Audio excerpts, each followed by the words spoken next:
عزم استحکام پر کیا سرائیاں؟ کو کمانڈر کانفرنس کا اظہار تشویش۔ Army chief general Asim Munir کی زیر صدارت بڑی بیٹھک۔ فورم کا افغانستان کی صورتحال پر غور، علاقائی امن و سلامتی کے فروغ کے لیے عزم کا اعادہ۔ ازداد دہشت گردی کے لیے اختیار کی جانے والی حکمت عملی کے ضمن میں عزم استحکام کو اہم قدم قرار دیا۔ شرکا نے سیاسی عزائم کی تکمیل کے لیے جاری ڈیجیٹل دہشت گردی کو ریاستی ادارے کے خلاف سازش قرار دیا۔ کہا ریاست مخالف بیرونی طاقتوں کی سرپرستی میں جاری ڈیجیٹل دہشت گردی کا مقصد قوم میں نفاق اور مایوسی پھیلانا ہے۔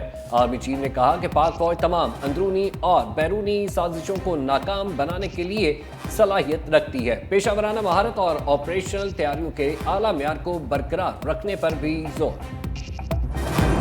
تحریک انصاف حکومتی اے پی سی میں شریک ہوگی، بانی پی ٹی آئی نے اجازت دے دی۔ آپریشن عزم استحکام پر آل پارٹیز کانفرنس میں شرکت کا اعلان۔ کہا پی ٹی آئی اراکین کل جماعتی کانفرنس میں سننے کی حیثیت میں شرکت کریں گے۔ فیصلہ صرف پاکستان کی خاطر کیا۔ طالبان کے خلاف آپریشن کریں گے تو وہ افغانستان بھاگ جائیں گے۔ جب تک افغان حکومت سے تعاون نہیں ملے گا آپریشن میں کامیاب نہیں ہو سکتے۔ سابق وزیر اعظم کا چیف جسٹس پاکستان پر عدم اعتماد کا اظہار۔ کہا ہمارے مقدمات کے ہر بینچ میں چیف جسٹس قاضی فائز عیسیٰ کیسے آ جاتے ہیں؟ اب ہمیں شک ہے کہ ہمیں انصاف نہیں ملنا۔ جسٹس گلزار کے 5 رکنی بینچ نے بھی کہا تھا کہ چیف جسٹس ہمارے کیس نہیں سن سکتے، اس لیے ہمارے کیسز کسی اور کو سننے چاہیے۔ مزید بولے بجٹ کے بعد نون لیگ اور پیپلز پارٹی کی سیاست ختم ہو گئی۔ مریم نواز اور نواز شریف اور خواجہ آصف کے بیانات کی ویڈیوز موجود ہیں۔ صوبائی حکومت ویڈیوز نکال کر خیبر پختونخوا میں مقدمہ درج کرے۔ ایس آئی ایف سی ملک ٹھیک نہیں کر سکتی، مسائل کا حل صاف شفاف انتخابات میں ہے۔ بانی پی ٹی آئی کی اے پی سی کے لیے ہاں، حکومت کے لیے سرپرائز۔ وزیر دفاع خواجہ آصف کہتے ہیں لگتا ہے سابق وزیر اعظم کا موسم تبدیل ہو رہا ہے۔ ان کا رویہ غیر سیاسی ہے لیکن ان کے دل میں کوئی ہمدردانہ گنجائش پیدا ہو رہی ہے۔ ملٹری اسٹیبلشمنٹ سے مذاکرات، پی ٹی آئی کی خواہش ہے تحریک انصاف کو مذاکرات کی حکومتی پیشکش اب بھی برقرار ہے۔ دہشت گردی کے خلاف آپریشن سیاسی نہیں قومی معاملہ ہے۔ حکومت خیبر پختونخوا آپریشن عزم استحکام کی حمایت کرے گی۔ وزیر اطلاعات عطا تارڑ بولے اللہ کرے بانی پی ٹی آئی اپنے بیان پر قائم رہیں۔ عزم استحکام آپریشن سے متعلق اے پی سی بلانے کے لیے مشاورت کا آغاز کیا ہے، اتحادیوں سے بات چیت جاری۔ جیالے لیڈر کا اے پی سی میں شرکت کا اعلان، دھاندلی پر بھی بول پڑے۔ پریس کانفرنس میں بلاول بھٹو نے کہا دہشت گردی کا مقابلہ اتفاق رائے سے ہی ممکن ہے۔ کل جماعتی کانفرنس میں نمائندے بھیجیں گے، بلوچستان پر موقف سامنے رکھیں گے۔ الیکشن شفاف نہ ہونے کا اعتراف۔ کہا دھاندلی کی سب سے بڑی بینیفیشری پیپلز پارٹی نہیں، ہماری دھاندلی کے خلاف شکایات زیر سماعت ہے۔ فرق صرف یہ ہے اس بار سوشل میڈیا زیادہ ایکٹیو تھا۔ شفاف انتخابات کا شارٹ ٹرم فائدہ کسی اور کو ہو سکتا ہے، لانگ ٹرم فائدہ پیپلز پارٹی کو ہوگا۔ اس بجٹ میں جارحانہ قسم کے ٹیکسز لگا دیے گئے۔ جو ٹیکس سلیب دی گئی اس میں غریبوں پر مزید ٹیکس لگیں گے۔ ہمارا واضح موقف ہے کہ غریبوں پر اس قسم کے ٹیکس نہیں لگنے چاہیے۔ ڈیولپمنٹ فنڈز پر نون لیگ سے بروقت مذاکرات نہیں ہو سکتے۔ ہمارے ایم این ایز نے بغاوت کی تو مجبوراً بجٹ کے درمیان بات کرنا پڑی۔ بجٹ اور معاشی پالیسی پر اپوزیشن کو بھی انگیج رکھنا چاہیے۔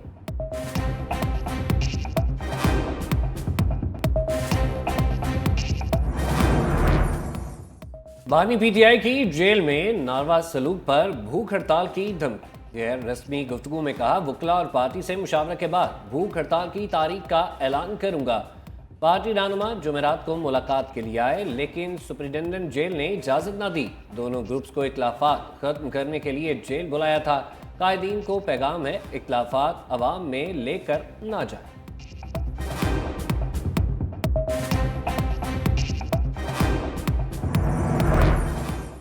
19 کروڑ پاؤنڈ اسکینڈل بانی پی ٹی آئی کے لیے گلے کی ہڈی بن گیا۔ احتساب عدالت اسلام آباد نے آئندہ سماعت پر پرویز خٹک، اعظم خان اور زبیدہ جلال سمیت 4 گواہوں کو طلب کر لیا۔ اڈیالہ جیل میں کیس کی سماعت، مزید 3 گواہوں پر جرح مکمل۔ بانی پی ٹی آئی اور برشا بی بی کو عدالت پیش کیا گیا۔ ریفرنس میں استغاثہ کے 3 گواہوں میں جرح مکمل ہو گئی۔ سماعت 10 جولائی تک ملتوی۔ وفاقی حکومت نے آڈیو لیکس کیس میں اسلام آباد ہائی کورٹ کا حکم سپریم کورٹ میں چیلنج کر دیا۔ 25 جون کا حکم کالعدم قرار دینے کی استدعا۔ وزیر اعلیٰ علی امین گناپور کی مخالفین کو دھمکی، مانسہرہ جلسے سے خطاب میں کہا صرف بانی پی ٹی آئی کی ایک کال کا انتظار ہے، سب سے آگے میں ہوں گا، وہ ایک آواز دیں گے تو تمہاری نسلیں بھی یاد رکھیں گی، واضح کہہ رہا ہوں ہمارے اور مینڈیٹ چوروں کے درمیان میں مت آؤ، آئین توڑنے والوں کو نہیں چھوڑیں گے۔ پرویز خٹک سن لو، اگر تم نے جھوٹی گواہی دی تو خیبر پختونخوا نہیں آ سکو گے۔ بیرسٹر گوہر بولے ہم سب بانی پی ٹی آئی کے نظریے کے ساتھ کھڑے ہیں، بانی عوام کے مستقبل کے لیے جیل میں ہیں، بہت جلد ہمارے درمیان ہوں گے۔ محمود خان اچکزئی نے کہا ملک میں پارلیمنٹ کی حکمرانی ہوگی تو پاکستان زندہ باد ہوگا۔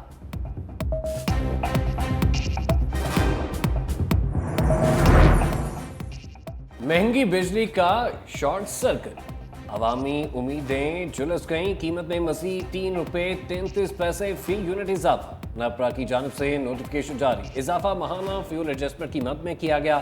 بجلی کی قیمتوں میں اضافے پر عوام پھٹ پڑے، کہا بجلی کے بل پہلے ہی برداشت سے باہر ہو چکے ہیں، حکمرانوں نے اپنے کپڑے نہیں بیچے، ہم بچے بیچنے پر مجبور ہو جائیں گے۔ لیسکو کی صارفین سے 2 نمبری رنگے ہاتھوں پکڑی گئی، 200 سے کم یونٹس ہونے کے باوجود صارفین کو 200 سے زائد یونٹس کے بل بھیج دیے۔ پروٹیکٹڈ کیٹیگری تبدیل ہونے سے صارفین پر کروڑوں روپے کا اضافی بوجھ پڑا۔ ایف آئی اے اینٹی کرپشن سرکل لاہور نے انکوائری شروع کر دی، ترجمان کے مطابق اوور بلنگ کسی صورت برداشت نہیں کی جائے گی، سخت ایکشن لیں گے۔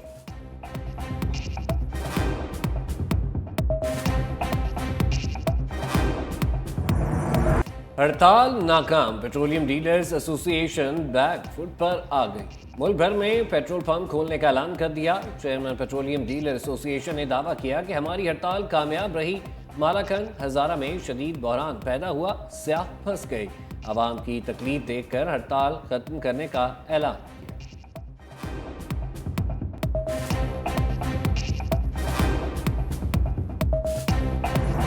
حکومت پنجاب کا آٹا سستا کرنے کا دعویٰ بھی ہوائی ثابت، لاہور میں چکی کا آٹا 150 روپے کلو تک پہنچ گیا، سرکاری ریٹ پر 20 کلو آٹے کا تھیلا کہیں بھی دستیاب نہیں۔ فیصل آباد میں تھیلے کی قیمت 2200 روپے تک پہنچ گئی، شہری کہتے ہیں آٹے سمیت تمام اشیاء خورونوش کی قیمتیں قوت خرید سے باہر ہو چکی ہیں، حکومت سرکاری ریٹ پر آٹے کی دستیابی یقینی بنانے میں ناکام ہو گئی۔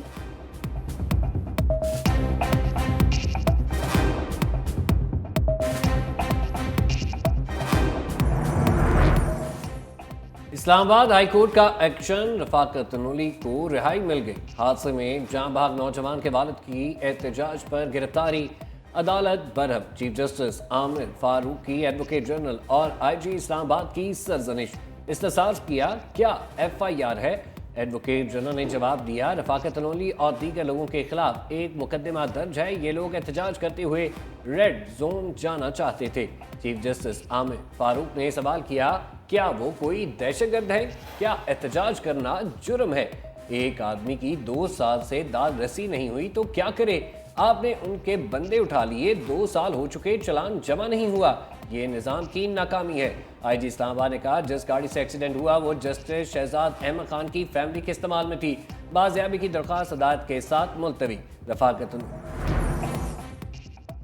اسلام آباد ہائی کورٹ کے جسٹس طارق محمود جہانگیری کے خلاف سپریم جوڈیشل کونسل میں شکایت دائر، قانون کی ڈگری جعلی ہونے کا الزام، شکایت کنندہ کے مطابق جامعہ کراچی نے جسٹس طارق جہانگیری کی ڈگری کی توثیق نہیں کی، رول نمبر میں بھی تضاد ہے، جسٹس طارق محمود جہانگیری مس کنڈکٹ کے مرتکب ہوئے، کارروائی کی جائے۔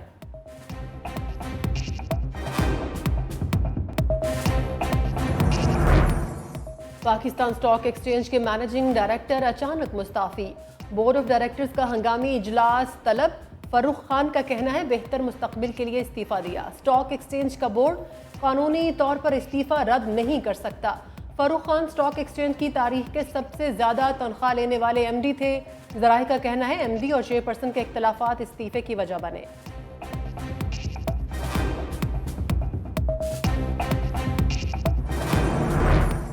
محرم الحرام میں سوشل میڈیا آن رہے گا، وفاق نے پنجاب کی پابندی کی درخواست مسترد کر دی، صوبائی حکومت نے فیس بک، ایکس، انسٹاگرام اور واٹس ایپ کو بند رکھنے کی سفارش کی تھی، وفاقی وزارت داخلہ نے 6 سے 11 محرم تک سوشل میڈیا پر پابندی کی سفارش کو مسترد کر دیا۔